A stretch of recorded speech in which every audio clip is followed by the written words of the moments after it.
Good morning, welcome to this video. Welcome to my place in Tilburg. This is one of the last days that I will be here because then we are heading to Colombia for 3 weeks. Mike, Alberto and I were really tired of the weather here. We want to do some climbing, so we thought why not head to South America. We all haven't been there before. Alberto speaks Spanish, so that might come in handy. And we're just gonna do 3 weeks of road and road gravel riding. Which means I'm gonna have to prepare this bike, which I have used solely on the trainer for the last month-ish. All my outdoor rides were on mountain bike or gravel bike. I'm gonna change a couple things so it's ready to tackle all the biggest climbs in Colombia, because we're gonna do all of them. It's not gonna be a full rebuild because I already changed like 1 or 2 things last week. I'll tell you about that. But I thought I would take you along today to show you a couple of modifications that I will make to turn this into a climbing bike. Let's go!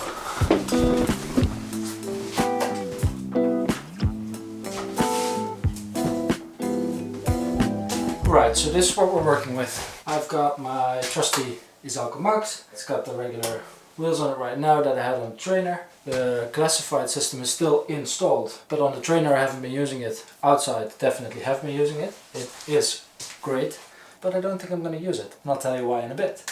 One of the things that I changed last week is that I've changed group sets. I had Ultegra Di2 on this bike. It was the new 12-speed group set, but for technical reasons and for an announcement that might come later, not today, I have swapped group sets with Yip, one of our new crew members. So she is riding Ultegra Di2 now. I am back on my previous group set, which is SRAM Red, also 12-speed, super lightweight. So that is going to be good for Colombia. What else? Got my power pedals here. They sound like they can use some grease. So maybe I'll do that as well. But basically, that's what we're working with. Now, my goal is not to make just the ultimate climbing bike, because for sure we're going to be doing a lot of climbing in Colombia, but I also expect that the roads are not going to be very good.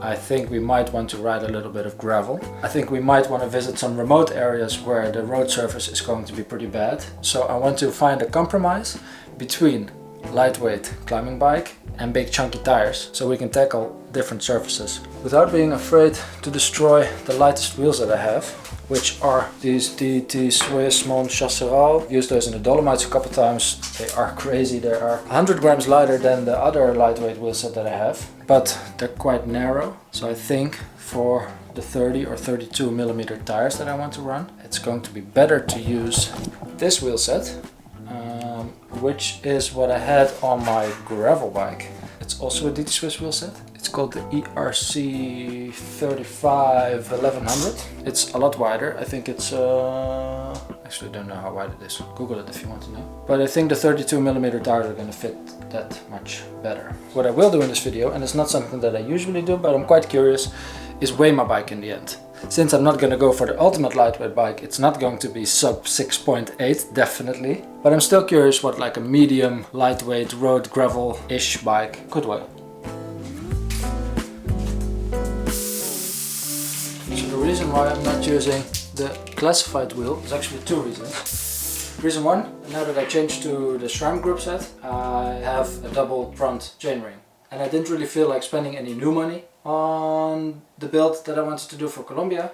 I thought I have plenty of gear, so I'm just going to use what I have. And with what I currently have, the better option was to pick a wheel set that was lighter. Second reason, because the classified system does add a little bit of weight, which is fine if you're going to ride in the Netherlands, Ardennes, Peak District, whatever. But for the 4,000 meter climbs that we're going to be doing in Colombia, I'm going to change to the front chainring once. Leave it in there for half the day, so I'm really not worried about chain dropping or anything. So yeah, that kind of beats the sort of benefit that you can get from classified. But the tires that I have on here are exactly the tires that I want to be riding. They are 32 millimeter Panaracer Gravelking Slick tires. Perfect for road bike gravel, if you ask me.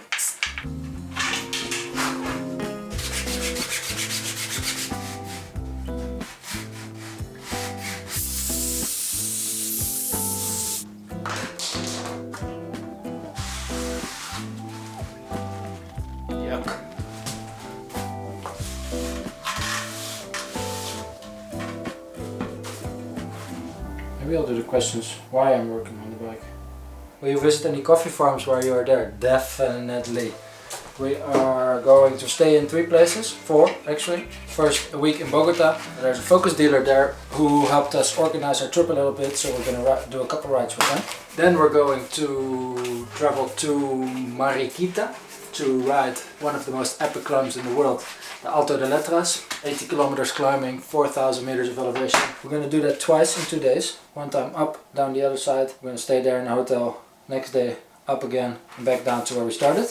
After that we're going to ride to Jardin, a place in the Antioquia mountains. We're going to stay there for another week in a cute little farm, and that's I think the region where a lot of coffee farms will be. So hopefully we can visit some there, maybe even get a tour or something. I don't know if that's possible. If you know of any, drop them in the comments, because this video will launch before we head out. And then when we've spent about a week there, we are going to Medellin to close off our trip with a week of riding based around that city. So I think it's pretty cool. We'll see a lot, and definitely we're going to try to get as much of the Colombian culture in us as we can. So this is why I can't be arsed to set it up tubeless for Colombia. If we get a flat there, I just want to change the inner tube and not deal with all this bullshit on the roadside.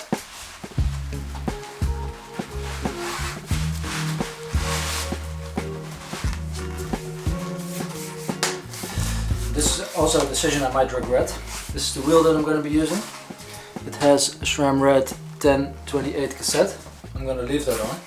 I know that Mike and Alberto have gone for 33, 35 or 36, like the biggest ones they could find. I might regret this decision, but as I said, I only want to use stuff that I already have, so it's going to have to do.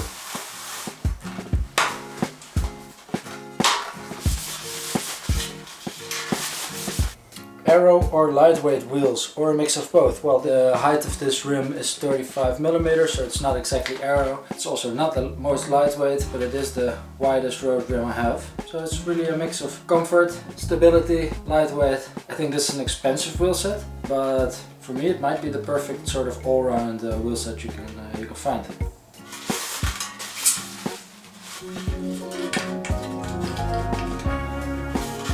Clean enough, if you ask me.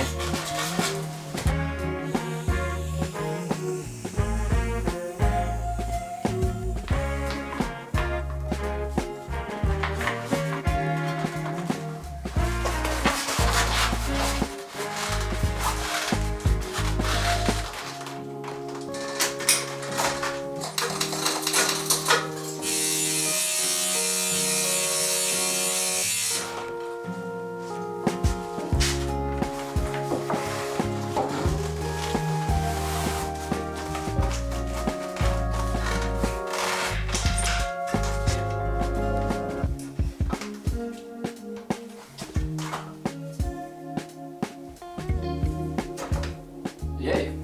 So yeah, I think that's it.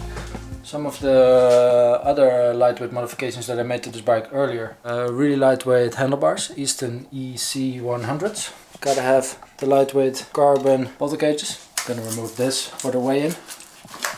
See, I could definitely have a lighter saddle, but this is the one that fits my ass the best, and it's very cheap, like 50 euros. Prologo Dimension saddle. So yeah, it's definitely a bike full of compromises, but I don't think that's a bad thing. Because if we're going to Colombia for 3 weeks, there will be so many variables, so many different types of rides. I just need to be ready for everything. And I think this bike will be it.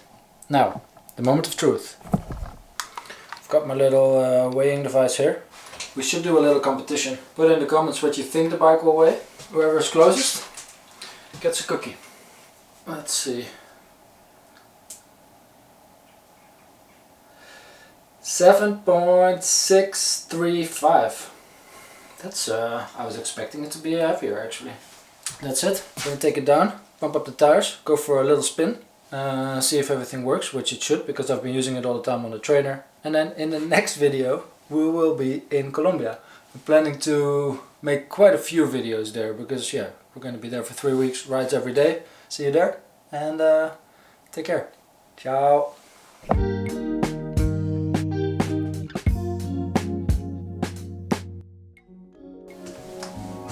Another thing I think is great about a little bit lower rims, 35s, is that you don't have to spend ages looking for a valve that's long enough, because that can be a real bitch.